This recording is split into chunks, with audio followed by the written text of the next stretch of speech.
Hello and welcome to another video. Back in December I picked up a couple of these mini cloches and it took me a while to figure out what to make with them. After rereading The House in the Cerulean Sea by TJ Klune, which is one of my favourite books, I knew exactly what to make. I'll try not to give any spoilers, but a lot of the characters I talk about aren't introduced at the beginning of the book, so just be cautious. One of the characters in the book is a wyvern named Theodore, and he keeps a dragon's hoard of special items under the sofa in the house, so that's what I'm going to make.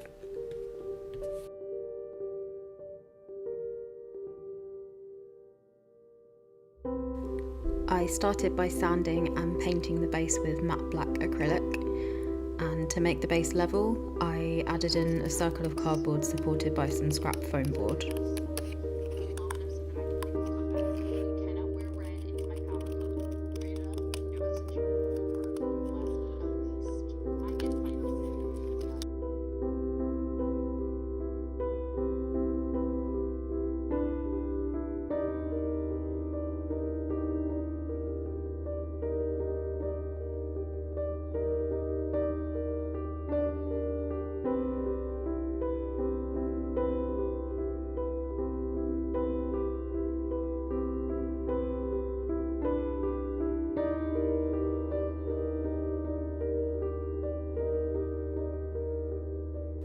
Although most of the items in Theo's hoard, as described in the book, are sentimental items, he definitely likes shiny things, and what is a hoard of treasure without gold coins?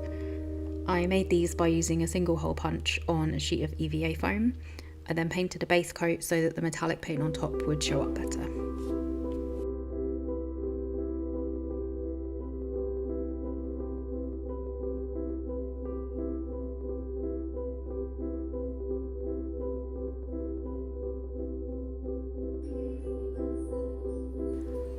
After painting the coins, I moved on to gold leaf. I feel like gold leaf has some kind of memory loss power in it because every time I use it, I forget how horrendous it is to work with.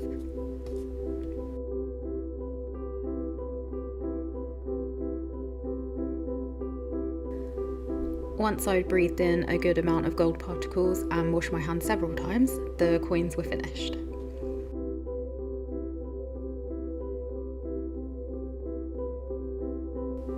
For the very green leaf that's described in the book, I assume it's from Fee, I cut a simple leaf shape out of cardboard, painted it green, and I gently used a craft knife to create a crease down the centre.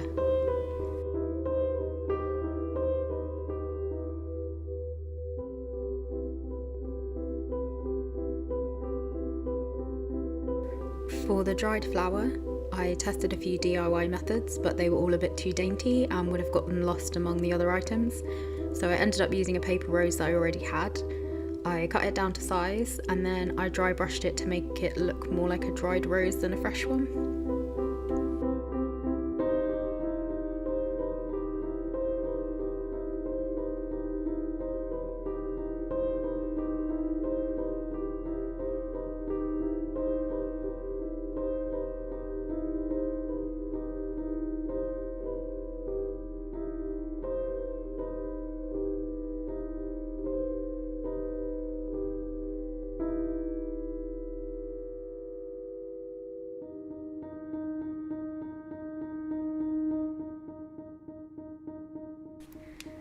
Theo loves a button, especially the ones he gets from Linus, so it was only right to make some for his hoard. I used jump rings as a base to keep the shapes relatively even and formed air dry clay around them.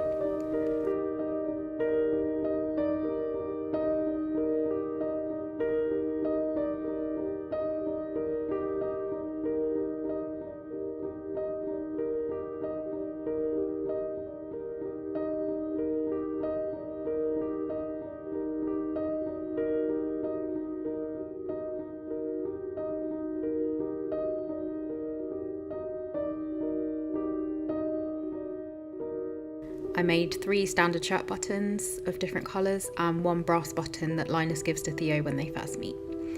I used a toothpick to add the buttonholes and a craft knife to add tooth marks to the brass button.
Now for the piece of broken record from Lucy's room. I based this off of a Polydor record with the orange in the middle because Buddy Holly had a record released under that label, and we know Lucifer loves a bit of Buddy Holly.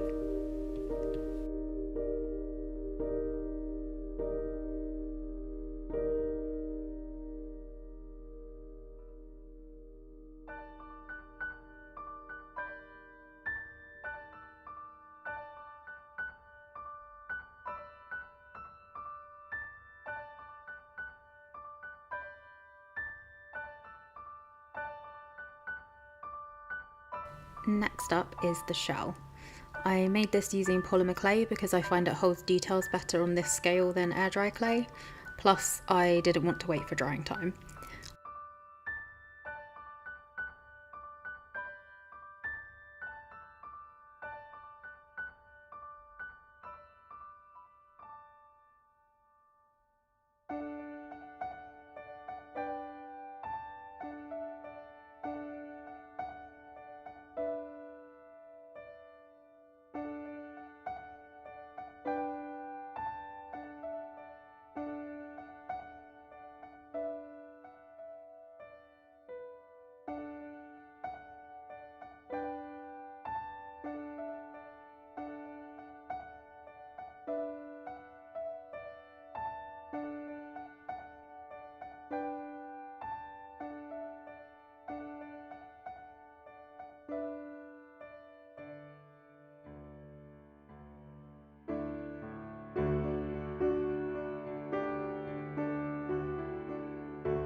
I did an off-white base coat, a grey wash to deepen the detail work, and then used a Posca pen to draw on the shell pattern.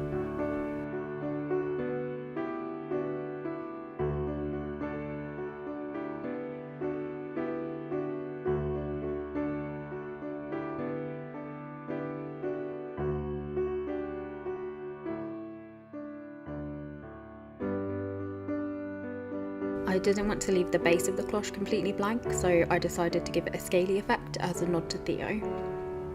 I spent an absolute age cutting out each scale in as realistic a reptile pattern as I could manage.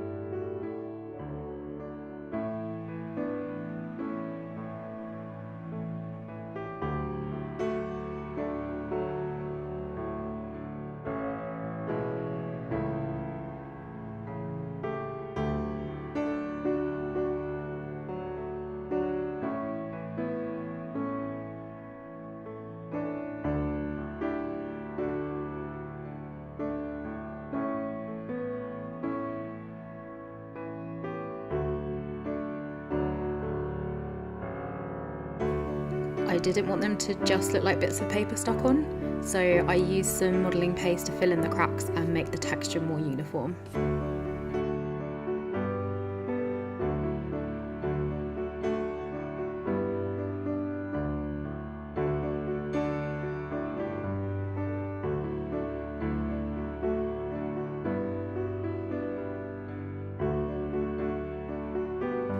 The book describes Theo's scales as dark and iridescent, so I did a few colour tests of the iridescent mediums that I had to hand, and I ended up going with this Barry nail varnish top coat.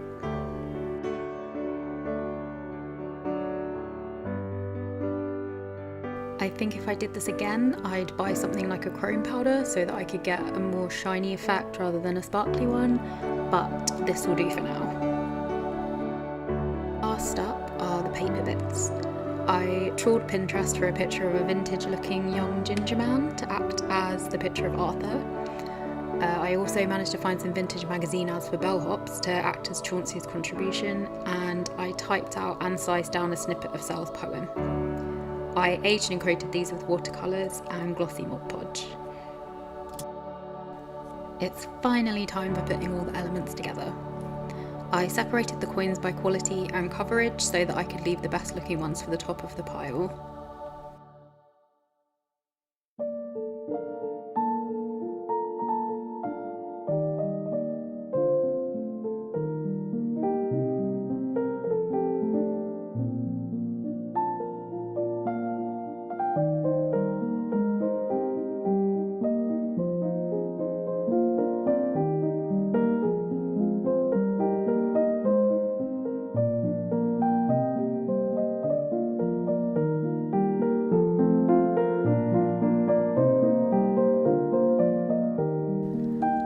And I tried to spread out the other items as much as possible so that you would see something new from every angle. I added in a few shards of quartz crystal and some fake pearls to give it some bling. And there we are, Theodore's Hoard.